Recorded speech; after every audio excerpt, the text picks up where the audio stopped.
लेकिन अब हम ये देखेंगे कि क्या वाकई सरकार जो बात कह रही है वही है या कुछ और है।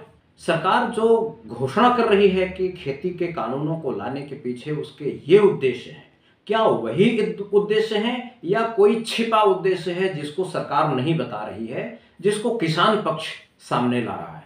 मैं एक एक करके अब इसकी जांच पड़ताल करूंगा। पहली बात यह कि सरकार कह रही है कि हम अमीरों पर टैक्स लगाना चाहते हैं, खास करके अंबानी पर टैक्स लगाना चाहते हैं, अदानी पर टैक्स लगाना चाहते हैं, अमिताभ बच्चन पर टैक्स लगाना चाहते हैं। जो लोग अपनी धंधा बिजनेस की आमदनी को ये कहते हैं कि खेती से आई, केवल वो जमीन खरीद लिए हैं, ऊसर खरीद लिए हैं, बंजर खरीद लिए हैं, ऐसी जमीनें खरीद लिए हैं, जंगल खरीद लिए हैं और ये कहते हैं कि वो खेत है, कागजों में खेत दिखाते हैं, उससे आमदनी बताते हैं। सरकार कहती है कि अब हम नया खेती का कानून बनाकर उन पर टैक्स लगाने जा रहे हैं, लेकिन यह बात देश की जनता को विश्वास नहीं हो रहा। अगर सरकार अमीरों पर टैक्स लगाना चाहती है तो सरकार ने जो टैक्स कारपोरेट टैक्स लगाया था उसको वापस कैसे ले लिया। अगर सरकार की नियति कारपोरेट टैक्स लगाने की थी, अमीरों पर टैक्स लगाने की थी, तो कारपोरेट टैक्स सरकार वापस नहीं लेती। चूंकि सरकार ने कारपोरेट टैक्स वापस ले लिया, इससे देश में यह संदेश गया कि सरकार अमीरों को टैक्स से बचाना चाहती है और गरीबों को टैक्स में लाना चाहती है। गरीबों के ऊपर, मध्य वर्ग के ऊपर, मिडिल क्लास के ऊपर टैक्स बढ़ाना चाहती है। इसलिए सरकार पूरे इकोनॉमिक सिस्टम को बदल रही है। इसीलिए सरकार जब यह कहती है कि हम अमीरों पर टैक्स लगाने के लिए खेती के कानून लेकर आए हैं, तो देश के लोग विश्वास नहीं कर रहे हैं। इसी तरह जब सरकार कहती है कि हम किसानों की आमदनी दोगुनी करेंगे, तो किसान विश्वास नहीं कर रहा। अगर किसानों की आमदनी दोगुनी होगी तो पैसा कहां से आएगा। या तो देश में बहुत अमीर लोग हैं जो खेती नहीं करते, उनसे पैसा आएगा, या फिर देश के जो मजदूर हैं जिनके पास खेती बाड़ी नहीं है, जो मजदूरी करके पेट पालन कर रहे हैं, उनसे पैसा आएगा। किसान की आमदनी कैसे बढ़ेगी। मजदूरों से पैसा आएगा, यह बात क्यों ठीक है, कौन इसको ठीक मानेगा। अगर पैसा अमीरों से आएगा, देश के अरबपतियों खरबपतियों से आएगा, इस पर देश के लोगों को विश्वास नहीं है, क्योंकि सरकार हर काम अमीरों के लिए करती दिख रही है। रेल बेच करके अमीरों को दे रही है औने पौने दाम में, हवाई अड्डे अमीरों को दे रही है, यहां तक कि ऐसे कानून बना रही है कि सरकारी तेल के कंपनियों से तेल इंडियन रेलवे ना ले, प्राइवेट कंपनी से, अदानी और अंबानी के कंपनी से रेल के इंजन तेल भरवाए। जब अमीरों के पक्ष में सरकार काम करते दिख रही है तो देश के लोग कैसे विश्वास कर लें कि किसानों की आमदनी सरकार बढ़ाएगी अरबपतियों की आमदनी घटाकर। इसी तरह सरकार अगर कहती है कि हमें विश्व व्यापार संगठन, जो जिनेवा स्विट्जरलैंड में बना हुआ एक संगठन है, उसके आदेश का पालन करना पड़ रहा है, तो भाई आप पालन क्यों कर रहे हैं। आखिर जो WTO है, विश्व व्यापार संगठन है, उसको भारत की जनता ने तो इलेक्शन में वोट देके बनाया नहीं। जब वोट देके नहीं बनाया तो उसके आदेश को आप क्यों मान रहे हैं जो दूसरे धरती पर बसा पड़ा है। इसलिए सरकार अगर विश्व व्यापार संगठन के आदेश पर यह कानून लेकर आई है तो यह वाकई दुखद है, और फिर तो किसानों का पक्ष ठीक है कि यह कानून रद्द ही होना चाहिए। सरकार कहती है कि हमें कृषि की पैदावार बढ़ानी है। भाई, कृषि की पैदावार पहले से बढ़ी हुई है, बहुत ज्यादा है। आप ये कह सकते हैं कि फला उद्योग लगाएंगे, सीमेंट की कंपनी लगाएंगे, क्योंकि सीमेंट कम हो रहा है। हम सीमेंट की कंपनी को प्राइवेट कंपनियों के हाथ में दे रहे हैं क्योंकि सीमेंट की पैदावार कम है। ये बात तो समझ में आती है, लेकिन खेती बाड़ी में तो सामान पहले से ज्यादा है। यहां अनाज सड़ रहे हैं गोदामों में। आप कहते हैं कि हम खेती बाड़ी, अनाज, इन चीजों की मात्रा बढ़ाना चाहते हैं, पैदावार बढ़ाना चाहते हैं। यह बात भी लोगों के गले उतरने वाली नहीं है। अगर आप कहते हैं कि नहीं, फलों की पैदावार बढ़ाना चाहते हैं, सब्जियों की बढ़ाना चाहते हैं, दलहन की, दालों की पैदावार बढ़ाना चाहते हैं, तेल की पैदावार बढ़ाना चाहते हैं, अगर इस तरह की नियति है तो वो तो आप कुछ नए कानून, कुछ सिस्टम बदल करके आज भी कर सकते हैं।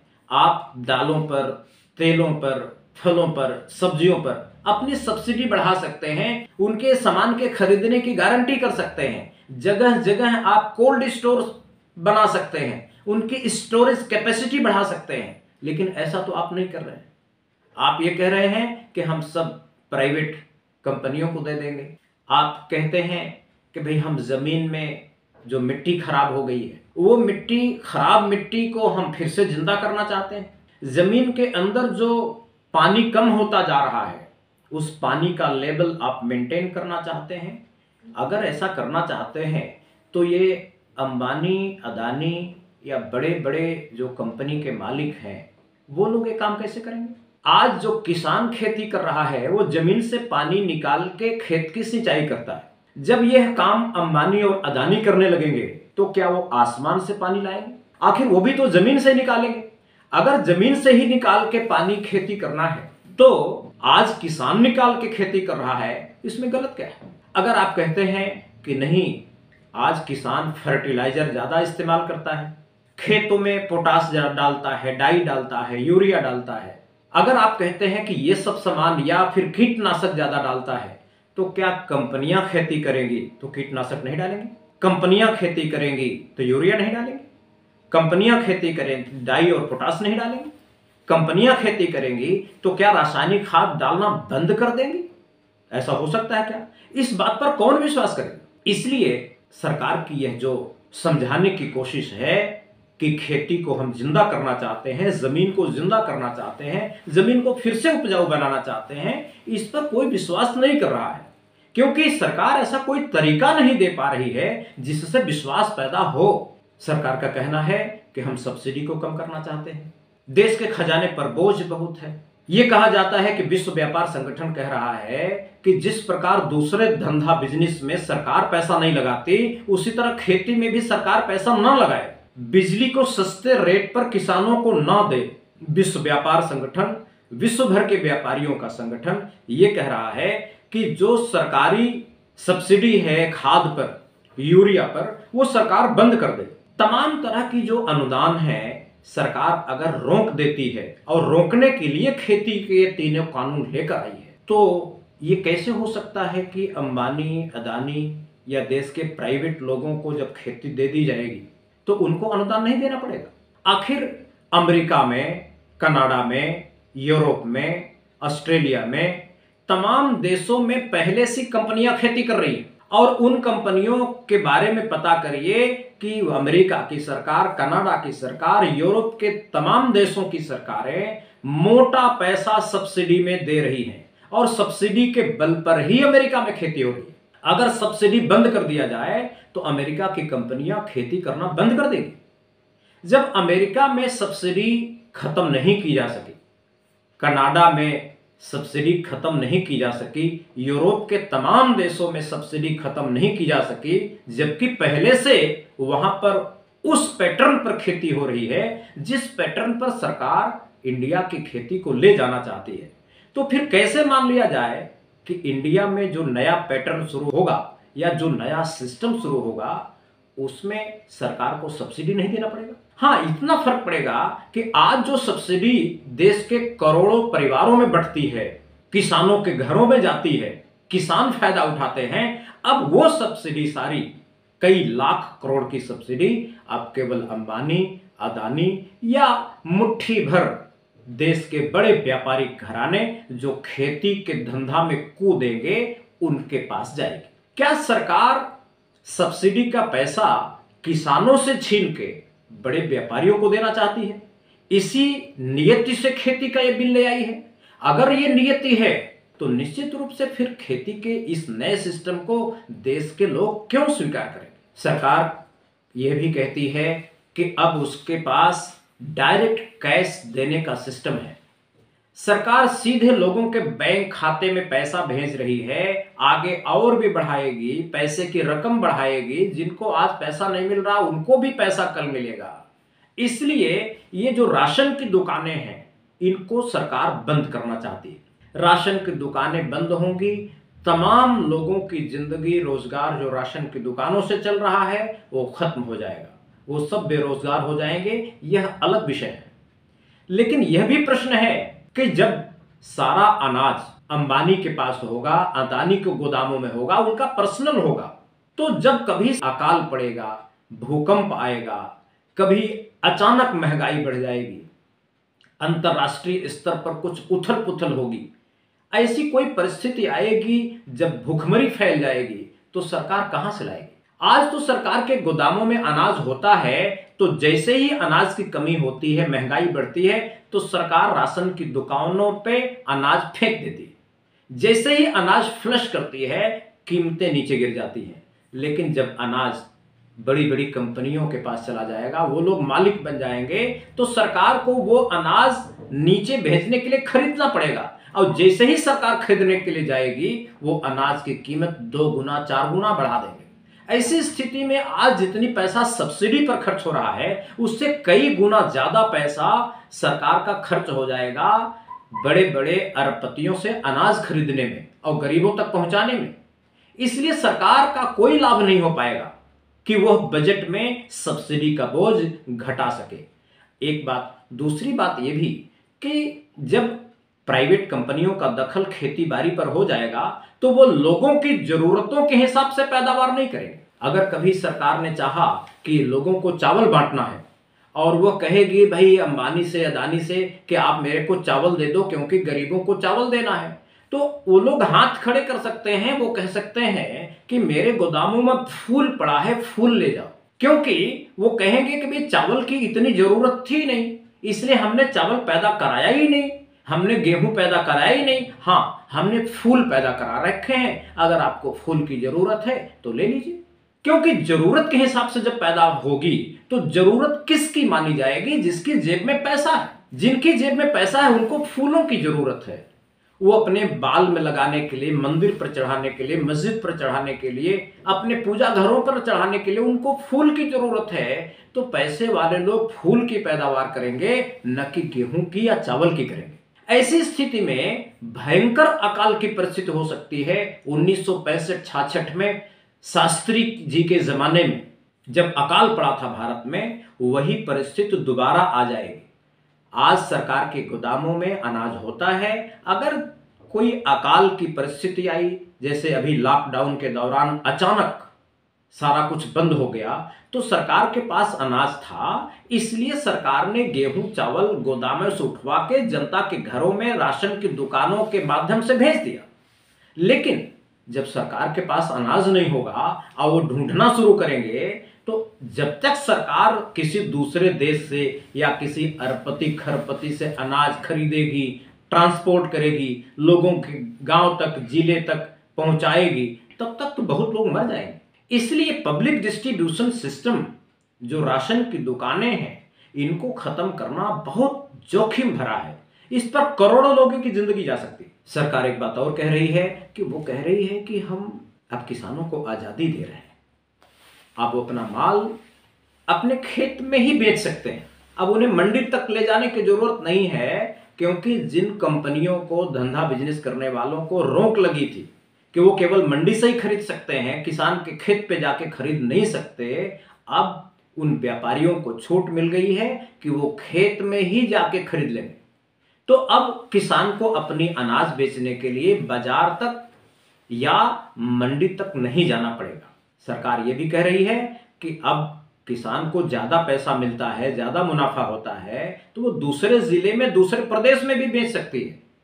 सरकार ये भी कह रही है कि अब वो गांव-गांव, हर छोटे छोटे शहरों में अब इलेक्ट्रॉनिक सिस्टम बना देगी, बड़ी बड़ी कंपनियां बना देगी कि जहां पर मान लो गोरखपुर में धान पैदा हुआ और धान गोरखपुर में सस्ता है लेकिन बंगलौर में महंगा है, या चेन्नई में महंगा है, या फिर गुजरात में महंगा है, तो जो खेती करने वाला किसान है वो इलेक्ट्रॉनिक सिस्टम का इस्तेमाल करके गुजरात वाले को, चेन्नई वाले को या बंगलोर वाले को अनाज बेच देगा, अपने घर बैठे बेच देगा।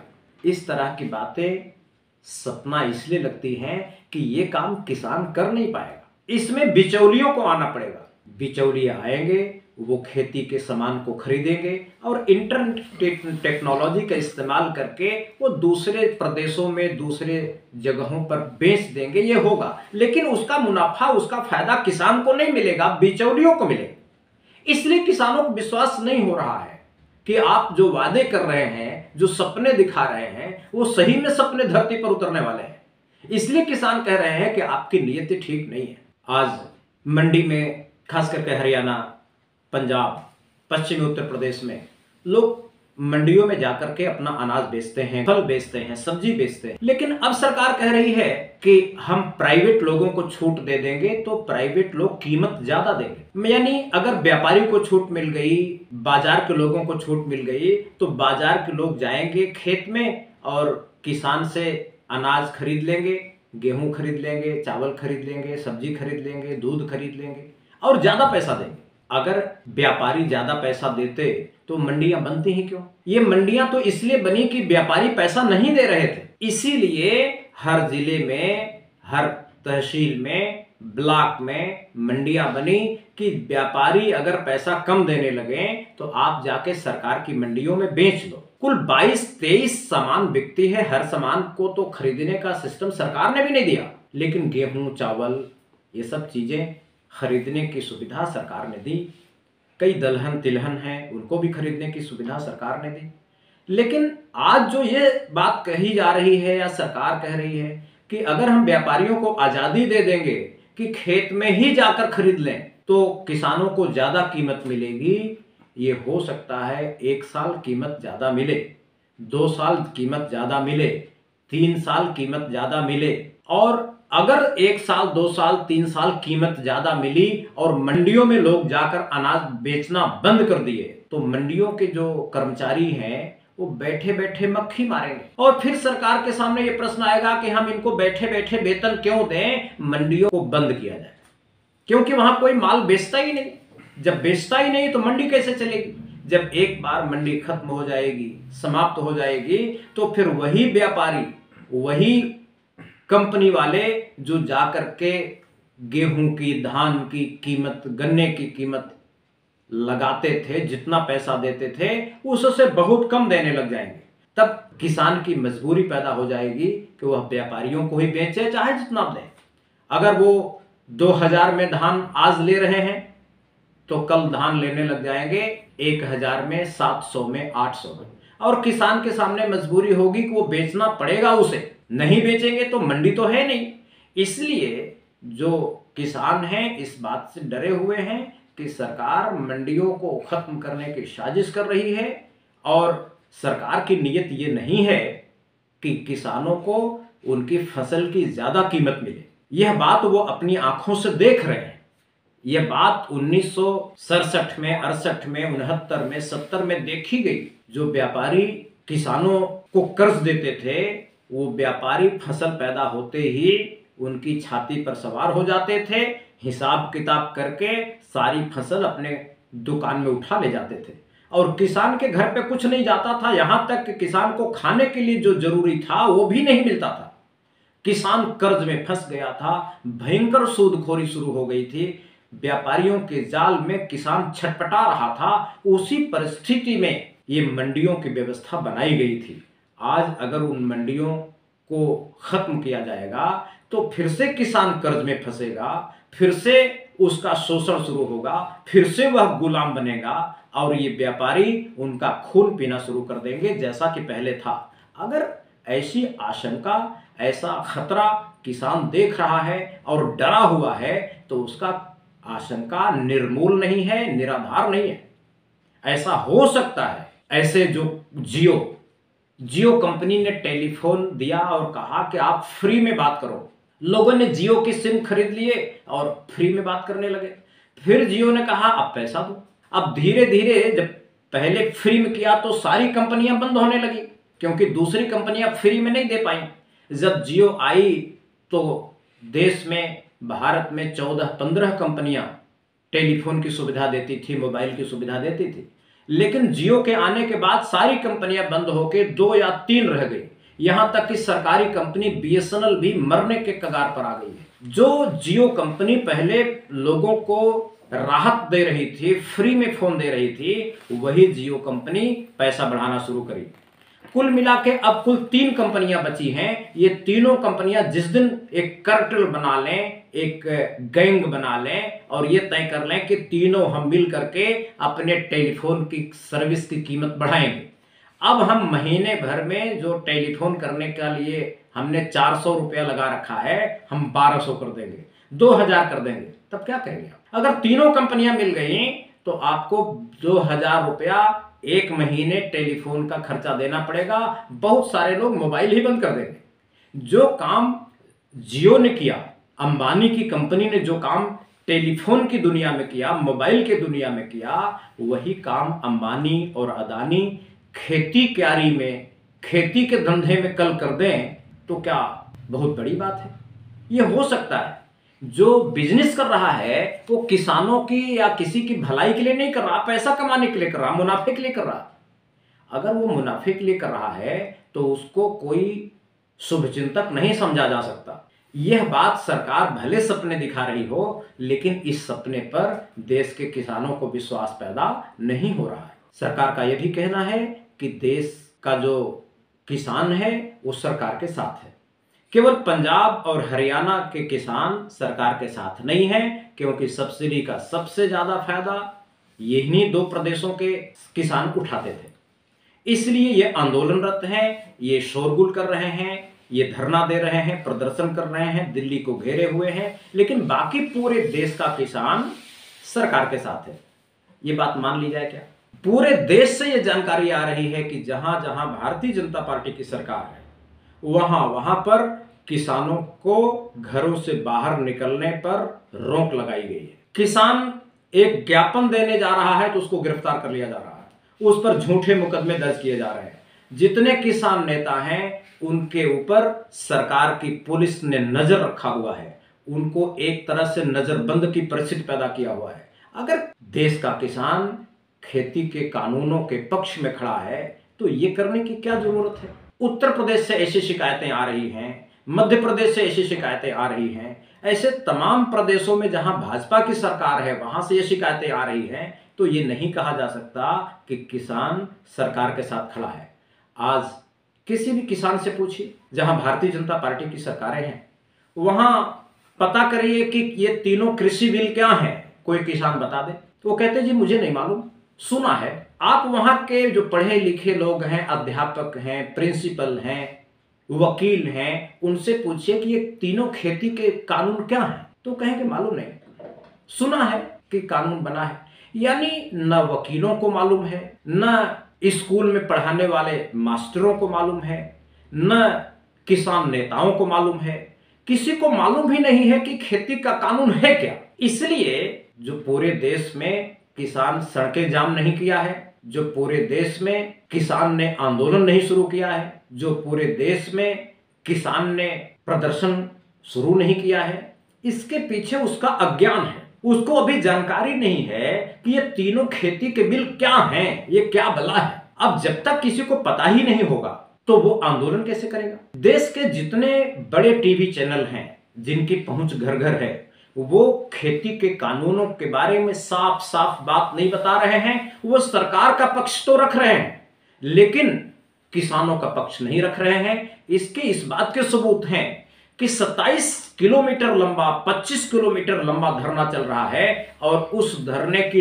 ड्रोन से रिकॉर्डिंग करके कोई भी टीवी चैनल दिखा नहीं रहा। आखिर सच्चाई को क्यों छिपाया जा रहा? अगर किसानों के धरनों को देश के लोग देख लेंगे और किसान के बिल के बारे में जान जाएंगे कि किसान के बारे में ये नियम कानून लाए गए हैं, अगर ये पता भी चल जाएगा, ठीक ठीक जानकारी मिल जाएगी और किसान शांत रहेगा घर, तो ये चिंता सरकार को क्यों है? मीडिया को, सरकार के समर्थन करने वाली मीडिया को ये चिंता क्यों है कि अगर हम दिल्ली के धरने की असली तस्वीर देश के लोगों को दिखा देंगे तो सारे देश में किसान सड़कों पर आ जाएगा? इससे मीडिया जानकारी नहीं दे रही है, रेडियो से सही जानकारी नहीं दी जा रही है, अखबारों से सही जानकारी नहीं दी जा रही है, तो लोगों को पता कैसे चलेगा? कृषि बिल के बारे में पंजाब में, हरियाणा में, राजस्थान में, महाराष्ट्र में, वहां की लोकल भाषा में इसको अनुवाद करके सरल भाषा में घर घर बांटा गया।